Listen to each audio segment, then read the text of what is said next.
안녕하십니까, 이대현입니다. 지금 빚을 지고 계신 분들이 과연 얼마나 많을까요? 현재 중국 인민은행에서 새로운 정책을 내놓았는데요. 바로 이런 분들께 신용을 회복할 수 있는 기회를 드리는 내용입니다. 간단히 말씀드리면 2020년 1월부터 2025년 연말까지의 기간 동안 단일 연체 금액이 10,000위안을 넘지 않는 경우에 한해 2026년 3월 31일 이전까지 모든 연체금을 상환하시면 개인 신용 기록이 회복될 수 있다고 합니다. 다시 말해 일반 서민분들께 다시 시작할 수 있는 기회를 드리는 셈이지요.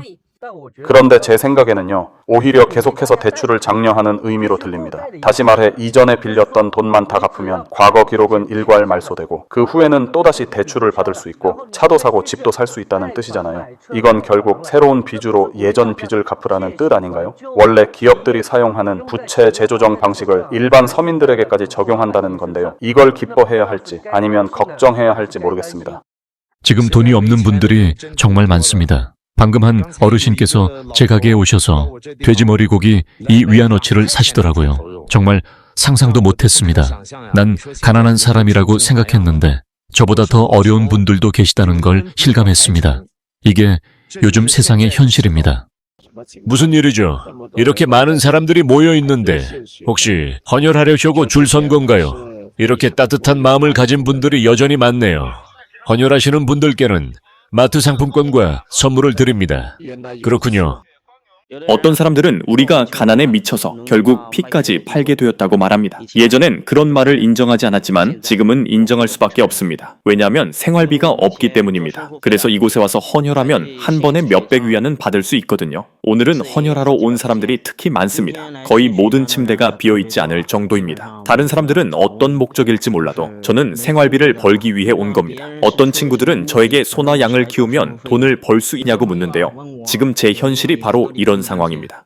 여러분이 보시기에 돈이 된다고 생각하시나요? 저 690이라는 숫자는 오늘 이미 692명이 왔다는 뜻입니다. 그리고 지금 줄 서 있는 이 사람들까지 더하면 총 1000명 정도는 될 겁니다. 모두들 350위안을 받기 위해 온 거죠. 상해에서는 모두가 삶을 위해 목숨 걸고 돈을 벌고 있습니다. 이렇게 많은 젊은 남성분들과 여성분들이 임상시험에 참여하며 약을 테스트하고 있는데요. 나중에 후회하게 될 수도 있습니다. 당신도 한 번쯤은 가슴 아픈 현실을 떠올려 본 적 있으신가요? 빚을 갚기 위해 자신의 몸을 약물 실험에 내맡기는 사람들이 있다는 사실 말이에요. 병원 복도에 임시 침대 위, 팔에는 주사 바늘이 꽂혀 있고 귀에선 휴대폰을 통해 37통의 독촉 전화가 울려 퍼집니다. 이건 드라마나 영화 속 이야기가 아니라 실제로 임상시험에 참가한 사람들에게 벌어지는 현실입니다. 도대체 누가 이런 위험을 감수하면서까지 신약 실험에 참여할까요? 그들은 모두 빚에 쫓기고 다른 선택지가 없어 어쩔 수 없이 이 길을 택한 사람들입니다. 임상시험업계에서는 하나의 불문율이 있다고 합니다. 주사를 맞은 사람은 3시간 동안 잠을 자면 안 된다는 것인데요. 그 이유는 혹시 모를 급성 쇼크 반응에 대비하기 위해서입니다. 그럼에도 불구하고 위험을 감수하며 임상시험에 참가하는 사람, 이른바 시험약 참가자가 되는 사람들이 적지 않습니다. 그렇다면 이들은 왜 이런 선택을 하게 되는 것일까요? 일부 참가자들은 이렇게 계산해 보았다고 합니다.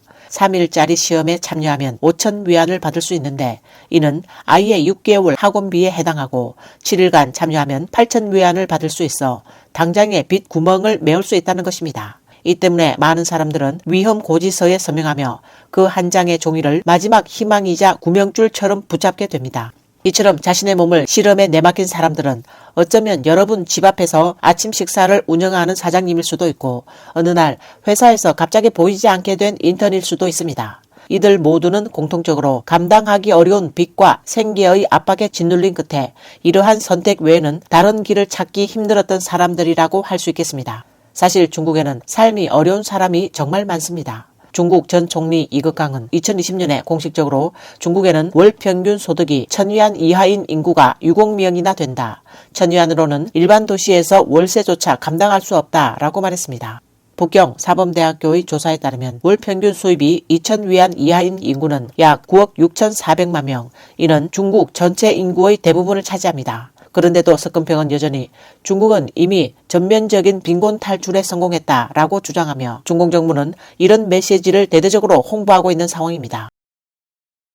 옷 살 돈이 없어요. 당분간은 추워지지 않았으면 좋겠어요. 혹시 5위안짜리 패딩 추천해 주실 분 계신가요? 오늘 정말 패딩을 하나 사고 싶었어요. 그런데 곰곰이 생각해보니까 패딩은 몇천 위안이나 하고 감기약은 몇십 위안이면 되더라고요. 그래서 그냥 감기 걸리는 쪽을 선택하기로 했어요. 패딩은 안 사는 걸로 결정했어요.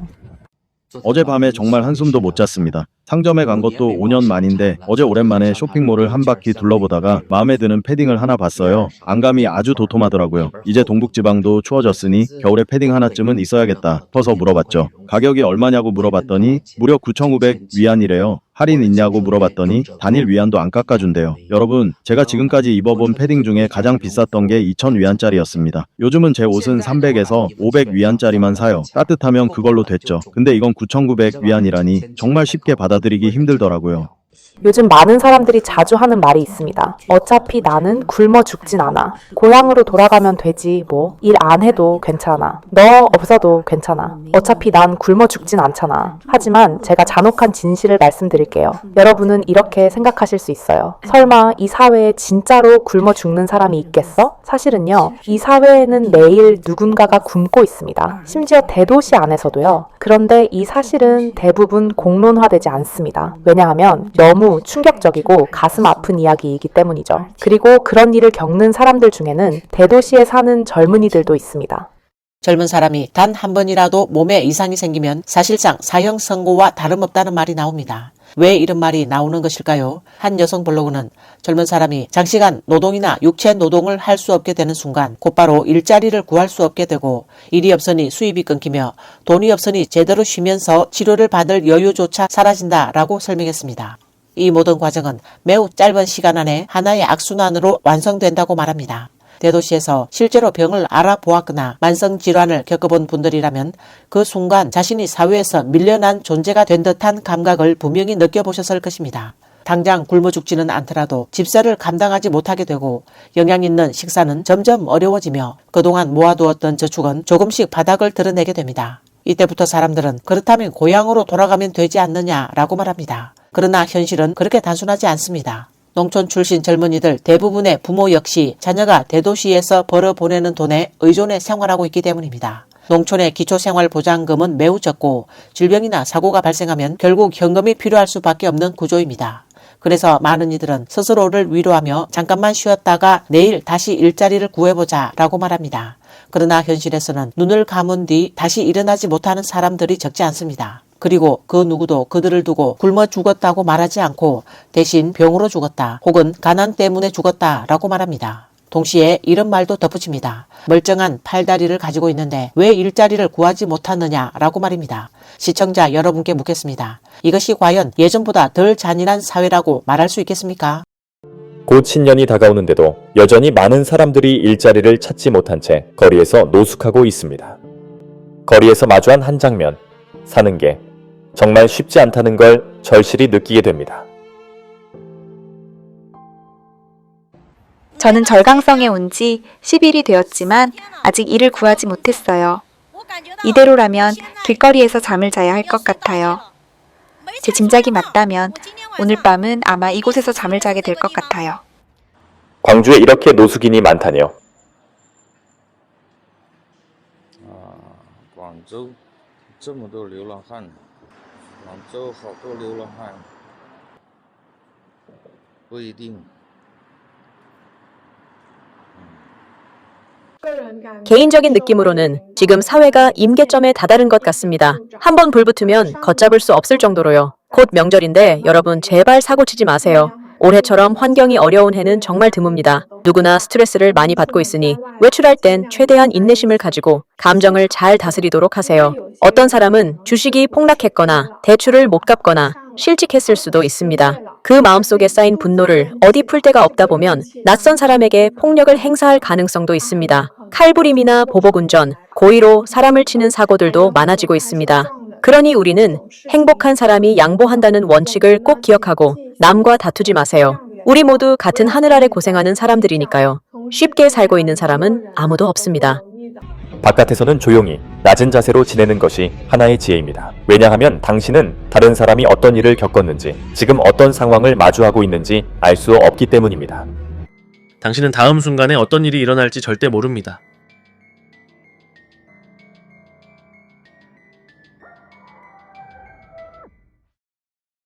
2024년은 충동적인 해였고 2025년은 후회가 많은 해가 될 것이며 2026년은 많은 사람들이 무너지는 해가 될 것입니다. 저는 문득 증사강 선생이 말한 사람이 많은 곳에 가지 말라는 조언이 너무 완곡했다는 생각이 들었습니다. 좀 더 직설적으로 말하자면 2026년은 사회의 분노와 적대감이 극도로 심화되는 시기가 될 것이며 많은 이들이 쉽게 분노하고 감정적으로 폭발하게 될 것입니다. 왜냐하면 군중은 종종 약자의 무덤이 되는 반면 강자는 고독 속에서 수양하기 때문이다. 사람과 사람 사이에 왜 갈등이 생길까요? 결국 적어도 한 사람은 인식 수준이 낮기 때문입니다. 많은 경우엔 양쪽 모두 인식이 부족하기 때문이기도 하죠. 마지막으로 3가지 말로 정리할 수 있습니다. 사실을 알아도 떠들지 말고, 사람을 알아도 평가하지 말며, 이치를 알아도 굳이 따지지 마라.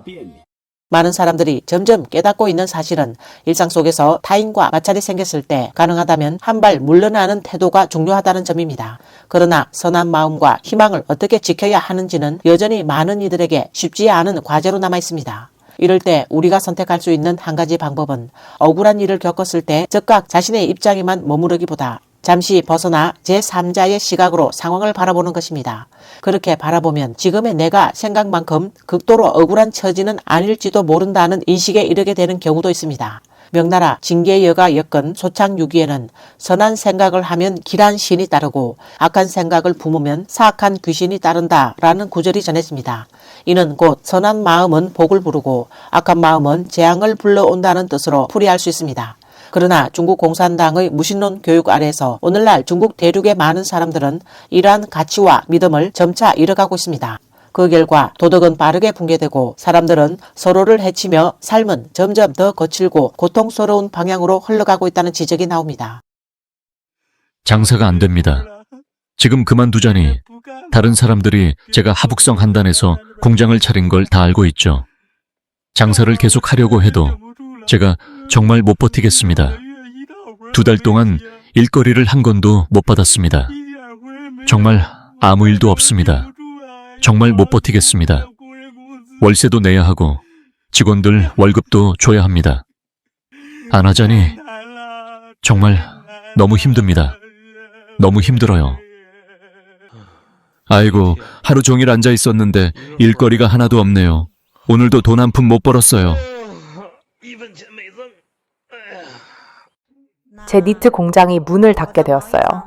여기 보세요. 많은 따마들이 옷 사러 오셨네요. 한번 보세요. 이 중에 마음에 드는 스타일 있으신가요? 오셔서 구경해 보세요.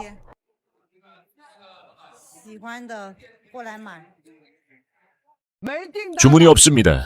제조업의 혹한이 절강성 대주까지 불어닥쳤습니다. 저희는 방금 기계가공 공장을 하나 인수했는데 1m 가공센터 5대, 1165 가공센터 1대, 1170 가공센터 1대가 있습니다. 병제 드릴 머신 15대도 있고 모든 설비가 공장에 그대로 배치된 상태이며 저렴하게 도매로 넘깁니다. 이렇게 많은 돈을 잃다니 아마 평생 벌어도 이만큼은 못 벌 것 같아요. 저는 호남성 주주 진도시장에 2천만 위안을 들여 이 가게를 열었습니다. 4년 동안 여러분과 함께 해왔지만 이제는 작별 인사를 드려야 할 것 같아요. 원래 이번 달이 저희 가게 4주년 기념 행사였는데 운명은 저에게 잔인한 장난을 치는 것 같습니다. 요즘 경기가 너무 안 좋아서 가게엔 하루에 손님이 서너 명 정도밖에 없습니다.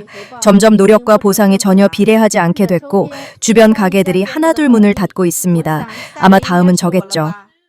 이 1인 미디어 운영자는 이 가게를 4년 동안 운영해왔으며 그동안 수도세, 전기세, 임대료, 의류, 원가 등을 포함해 적어도 300만 위안을 손해보았다고 말했습니다. 원래라면 날씨가 추워지면서 겨울옷이 잘 팔려야 하는데 결국 사러 오는 사람은 아무도 없고 그동안 계속 운영할지를 두고 고민했다고 합니다. 하지만 지금까지도 희망이 보이지 않았고 기존에 모아둔 자금만 까먹으며 버텨왔기 때문에 이제는 마음을 굳히고 가게를 닫고 손실을 멈추기로 결심했다고 합니다. 이 공장이 한번 멈추니까 근처까지 다 같이 타격을 입었어요. 형님, 이 공장 반년 동안 휴업인가요? 이 풀이 전자공장이요? 네, 내년 5월 30일까지 쉰다고 합니다. 그럼 직원들은 어디로 갔나요? 아마 집으로 돌아갔겠죠. 와, 이렇게 일찍 귀향해서 설을 쇠다니. 솔직히 말해서 예전에는 이 정문 아무나 들어갈 수 없었어요. 정말 엄격했었죠. 그런데 지금은 사람도 없고 완전히 썰렁해졌네요. 보세요, 이 공장. 한때는 얼마나 번성했는지. 정문 앞에 있는 저 분식집 보이시죠? 문 닫았어요. 작은 가게들도 다 망했네요. 정문은 굳게 닫혀 있고 이쪽 좀 보세요. 적막하고 썰렁하네요. 점포 임대 현수막까지 걸려 있어요. 이 공장이 멈추니까 아이고 주변이 전부 직격탄을 맞았네요. 중국 경제가 지속적으로 악화되고 부동산 시장이 붕괴하며 수많은 기업들이 파산하고 도산하고 있으며 외국 자본도 대규모로 철수하고 있어 고용 상황이 매우 심각해지고 있습니다. 한 통계에 따르면 중국의 배달원 수는 1,400만 명을 넘어섰고 차량 호출 서비스 기사도 750만 명에 달하며 이는 4년 사이 200% 증가한 수치입니다. 많은 명문대 졸업생이나 파산한 전직 사장님들도 이 업계에 속속 합류하고 있어 업계 내 경쟁이 매우 치열해졌고 그 결과 주문 수와 수입은 계속 줄어들고 있습니다. 어떤 분석에 따르면 중국이 계속해서 플랫폼 기반의 단기 일자리 경제에 의존할 경우 4가지 잠재적 위험을 초래할 수 있다고 합니다. 첫째는 고용의 질 저하로 수입의 변동폭이 매우 커지고 둘째는 사회보장 및 리스크 보호의 공백이 점점 더 커지며 셋째는 저임금과 저소비 현상이 만연하게 되어 단기 일자리의 악순환이 일상화되고 내수 활성화가 더 어려워지는 것이다. 넷째는 대규모 노동력의 유입이 생산성 혁신이 아니라 내적인 과잉 경쟁을 가속화시켜 기술의 가치 상승이 불가능해지고 결과적으로 생산 효율이 더욱 저하된다는 점입니다. 오늘 뉴스는 여기까지입니다. 시청해주셔서 감사합니다.